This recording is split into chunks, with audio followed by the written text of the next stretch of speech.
Assalamualaikum warahmatullahi wabarakatuh.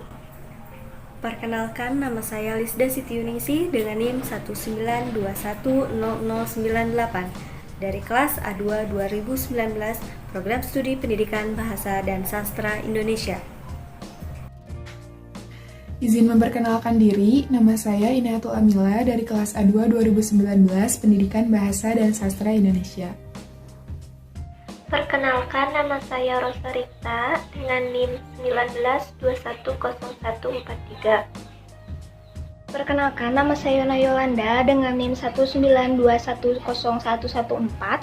Perkenalkan, nama saya Sri Ayu Lestari dengan NIM 19210131. Perkenalkan, nama saya Putri Fikriani Ramadan dengan NIM 19210132 dari kelas A2 PBSI 2019. Perkenalkan, nama saya Himayatul Sophia dengan NIM 19210093. Kelas A2 2019 Pendidikan Bahasa dan Sastra Indonesia. Saya Sophia Laksana dengan NIM 19210105. Nama saya Ismi Salmi Lawiyah dengan NIM 19210119. Saya Alipa Nurrahmah Koswara dengan NIM 19210124, kelas A2 2019. Perkenalkan, nama saya Nadia Aulia Nur Anggraini dengan NIM 19210146 dari kelas A2 Pendidikan Bahasa, Sastra dan Indonesia 2019. Kami dari kelompok 2 pada kesempatan kali ini akan membahas hasil analisis jurnal perbedaan kurikulum yang ada di negara Belgia dan juga kurikulum yang ada di negara Indonesia. Kira-kira kenapa ya kita harus menganalisisnya? Ya karena kita harus belajar dari negara yang sudah lebih maju daripada negara kita. Kita ketahui bahwa Belgia adalah negara maju, sedangkan negara kita, negara Indonesia, masih berada di dalam negara berkembang. Pendidikan adalah salah satu aspek penting bagi kehidupan manusia. Terlebih, pendidikan merupakan salah satu pilar bagi peradaban suatu bangsa. Kemajuan suatu bangsa dapat dilihat dari kualitas sumber daya manusianya. Oleh karena itu, kita lihat apa saja perbedaan kurikulum yang ada di negara maju, yaitu yang ada di negara Belgia, dan juga kurikulum yang ada di negara berkembang, yaitu negara Indonesia. Mari kita simak pembahasan berikutnya. Di sini saya akan mempresentasikan mengenai latar belakang negara Belgia dan sistem pendidikannya. Negara Belgia atau Kerajaan Belgia adalah sebuah negara yang terletak di bagian barat benua Eropa. Negara Belgia merupakan salah satu pencetus terbentuknya Uni Eropa dan saat ini ibu kota Belgia adalah Brussels. Negara Belgia memiliki luas wilayah sekitar 30.528 km persegi dengan populasi penduduk sekitar 15,5 juta jiwa.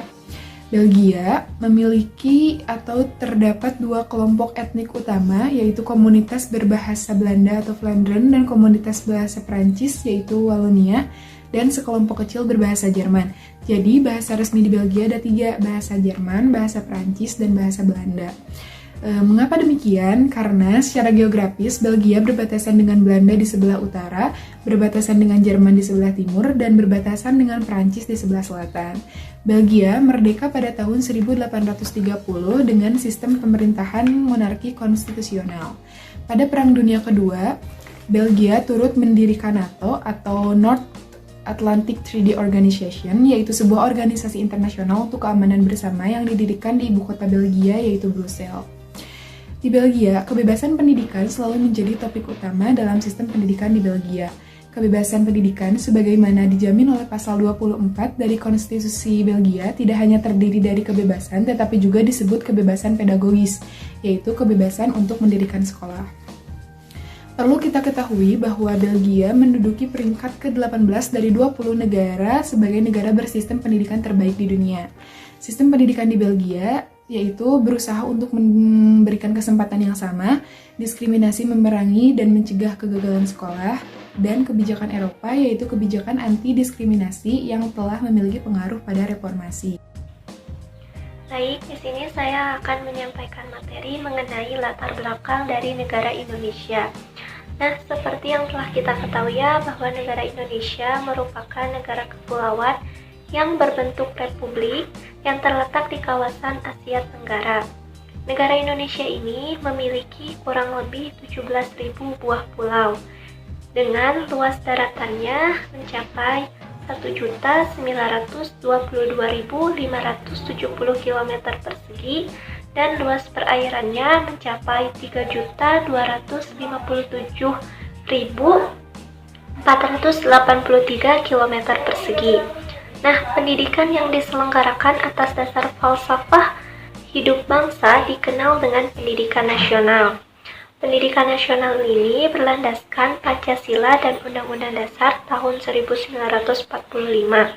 Pendidikan nasional ini berfungsi untuk mengembangkan kemampuan, membentuk watak bangsa, serta mengembangkan potensi peserta didik agar menjadi manusia yang berakhlak mulia, beriman, bertakwa kepada Tuhan Yang Maha Esa, mandiri, dan bertanggung jawab. Metode penelitian yang kelompok kami pakai adalah metode deskriptif kualitatif.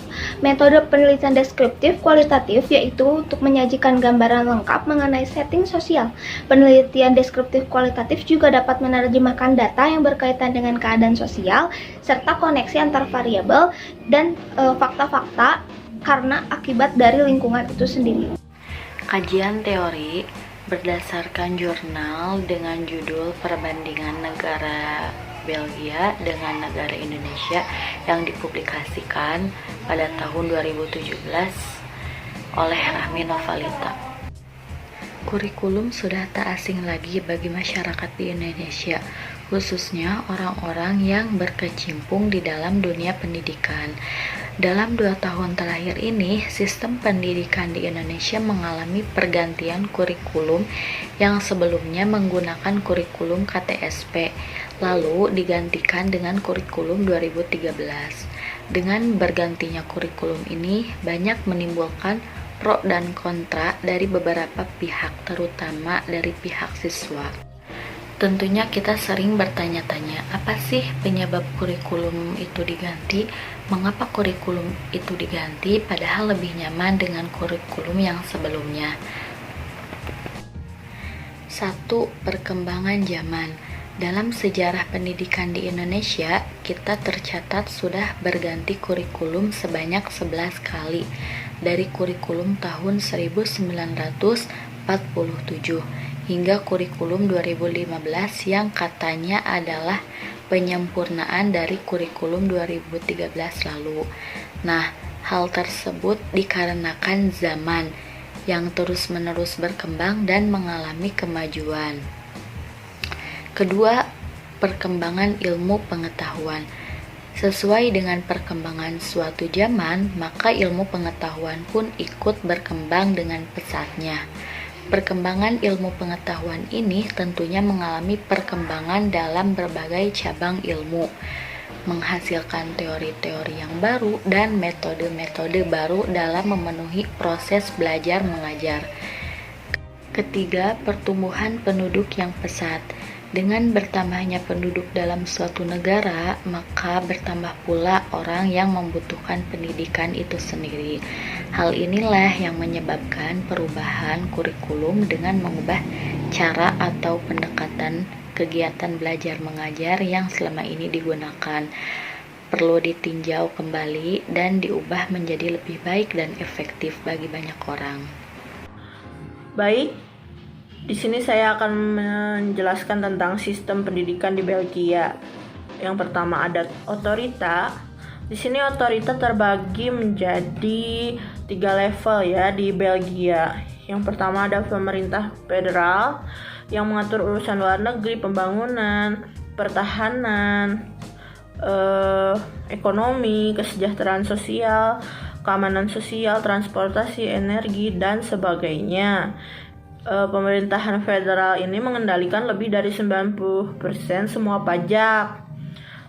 Yang kedua, pemerintah komunitas bertanggung jawab untuk pengembangan bahasa,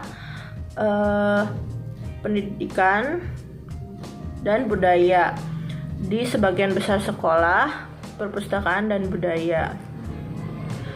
Yang ketiga, pemerintahan regional mengatur sebagian besar tanah seperti perumahan, transportasi, dan lain-lain. Lalu di sini ada pendanaan. Pendanaan pendidikan di negara Belgia mendapatkan subsidi dari negara. Mayoritas siswa mendapat bantuan hibah dalam melanjutkan pendidikan. Biaya sekolah di negara Belgia terbilang murah. TK dan pendidikan dasar 6-18 tahun gratis. Sedangkan prasarana sekolah seperti buku, LKS, pulpen, spidol, pensil, dan sebagainya juga gratis disediakan oleh sekolah. Namun kita pun dapat mengajukan bantuan kepada pemerintah Belgia melalui studi Toelagen. Melalui program ini, setiap anak diberikan bantuan pendidikan. Baik, di sini saya akan membahas mengenai kurikulum yang dianut di negara Belgia secara umum terbagi menjadi 3 tahapan. Tahapan pertama yaitu pendidikan dasar atau basis onderwijs, di mana pendidikan dasar ini meliputi taman kanak-kanak dan sekolah dasar. Pertama, taman kanak-kanak atau kleuter onderwijs itu untuk anak berumur 2,5 tahun sampai 6 tahun. Pendidikan ini tidak wajib. Anak boleh sekolah seharian penuh ataupun setengah hari, hanya 8 jam. Di masa TK ini lebih menekankan kepada permainan, kesenian, dan lain-lain. Belum ada pembelajaran membaca, menulis, ataupun matematika. Jadi lebih ditekankan kepada aspek psikomotor, yaitu aspek keterampilannya. Yang kedua yaitu SD atau leger onderwijs, di mana di Belgia itu wajib memasuki SD itu pada umur 6 tahun. Jika di Indonesia wajib memasuki sekolah dasar itu 7 tahun, di Belgia itu 6 tahun sudah wajib memasuki SD. Nah, jika di TK belum ada pembelajaran menulis, membaca, ataupun matematika, di SD ini sudah mulai diajarkan membaca, menulis, ataupun matematika dasar. Jadi perbedaannya seperti itu. Jadi jika di TK itu lebih menekankan kepada aspek psikomotornya, dan di SD sudah mulai ditekankan kepada aspek kognitifnya. Nah, di sini saya akan menjelaskan pendidikan kedua atau pendidikan menengah di Belgia, atau yang biasa disebut dengan secondary onderwijs, artinya pelajaran kedua. Pelajaran ini biasanya dilaksanakan pada peserta didik dalam jenjang usia 6-18 tahun. Nah, pendidikan menengah ini dibagi ke dalam 3 bagian. Yang pertama ada pendidikan umum atau yang disingkat dengan ASO, artinya Algemeen Secundair Onderwijs. Pendidikan ini setara dengan SMU atau SMA bila di Indonesia. Tetapi di Belgia ini bedanya para siswa tidak dijuruskan kepada bidang-bidang tertentu seperti di Indonesia. Yang kedua, kelompok sasaran utama pada program ini tersedia untuk kaum muda dalam sistem pendidikan wajib. Artinya, pendidikan ini wajib bagi seluruh siswanya. Yang ketiga adalah setelah berhasil menyelesaikan 2 tahun program ini, peserta didik menerima sertifikat tingkat kedua dari pendidikan ini. Yang ketiga ialah kualifikasi pendidikan di sini ada beberapa macam, yakni teknik konstruksi, model, teknik elektro, fotografi, dan lain-lain. Jadi kualifikasi pendidikan di sini tentunya sangat berbeda dengan di Indonesia. Lalu yang terakhir adalah peluang perkembangan bagi peserta didik setelah lulus dapat memasuki pasar tenaga kerja atau melanjutkan studi mereka ke level selanjutnya dalam program yang sama. Kedua, ada pendidikan untuk bekerja atau yang disingkat sebagai BSO, yakni Beroepskundig Onderwijs. Pendidikan untuk bekerja ini bila di Indonesia setara dengan SMK atau sekolah menengah kejuruan. Kurang lebih sistemnya sama, para siswa dijuruskan pada mata pelajaran sesuai minat dan bakat mereka. Nah, hal ini ditunjukkan agar para siswa setelah lulus dari sekolah ini bisa langsung terjun ke dunia kerja, walaupun boleh melanjutkan lagi ke jenjang yang lebih tinggi. Ketiga atau yang terakhir adalah pendidikan seni atau yang disingkat dengan KSO, Kunstkunderonderwijs. Nah, pendidikan seni ini sudah jelas ya bahwa peserta didik memang dikhususkan dalam bidang seni seperti seni terapan, seni musik, dan seni-seni lainnya. Nah, peserta didik di sini diharapkan mampu mencetak lulusan yang bisa melanjutkan ke Hogescholen atau yang disebut dengan Universitas Seni Terapan di Belgia. Yang selanjutnya ada pendidikan tinggi atau hoger onderwijs. Yang pertama ada universitas atau universiteit. Universitas lebih menekankan kepada ilmu pendidikan terhadap ilmu pengetahuan dan pengembangan atau sains. Jenjang pendidikannya pun sama seperti di Indonesia, hanya saja lama tempuhnya sedikit berbeda. Selanjutnya program sarjana atau bachelor ditempuh dalam waktu 3 tahun, sebelumnya malah 2 tahun. Master 1-2 tahun, terdapat Master and Advanced Master atau Master After Master, serta program doktorat 4-5 tahun. Nah, yang kedua ada sekolah tinggi atau politeknik. Politeknik ini biasanya peminatnya berasal dari lulusan KSO atau TSO, sama seperti sekolah menengah di Indonesia.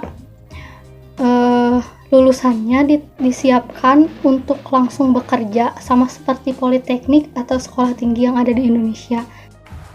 Sistem pendidikan di Indonesia. Struktur sistem pendidikan di Indonesia menurut Undang-Undang Nomor 20 Tahun 2003 tentang Sisdiknas Bab 6 Pasal 16 disebutkan bahwa jenjang pendidikan formal di Indonesia meliputi pendidikan dasar, pendidikan menengah, dan pendidikan tinggi. Pendidikan dasar ini adalah pendidikan yang berbentuk sekolah dasar seperti SD dan MI, serta sekolah menengah pertama seperti SMP, MTS, ataupun sederajat lainnya. Dan yang kedua ada pendidikan menengah.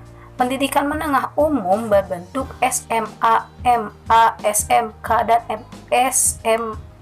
MAK. Dan yang ketiga ada pendidikan tinggi, di mana kita tahu bahwa pendidikan tinggi ini adalah jenjang pendidikan setelah pendidikan menengah. Pendidikan tinggi ini mencakup program pendidikan seperti sarjana, diploma, magister, spesialis, ataupun jenjang pendidikan lainnya. Saya akan menyimpulkan perbedaan kurikulum negara Belgia dan negara Indonesia. Kebebasan pendidikan di Belgia itu dijamin oleh pasal 24 dari Konstitusi Belgia.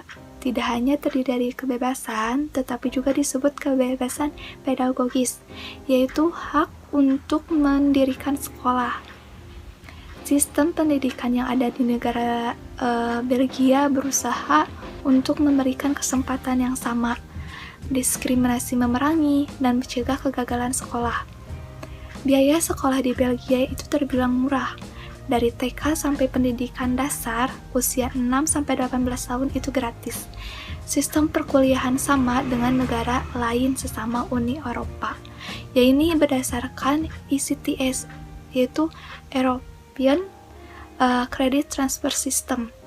Evaluasi pendidikan di Belgia menerapkan hampir seluruh sistem ujian yang diterapkan di Indonesia.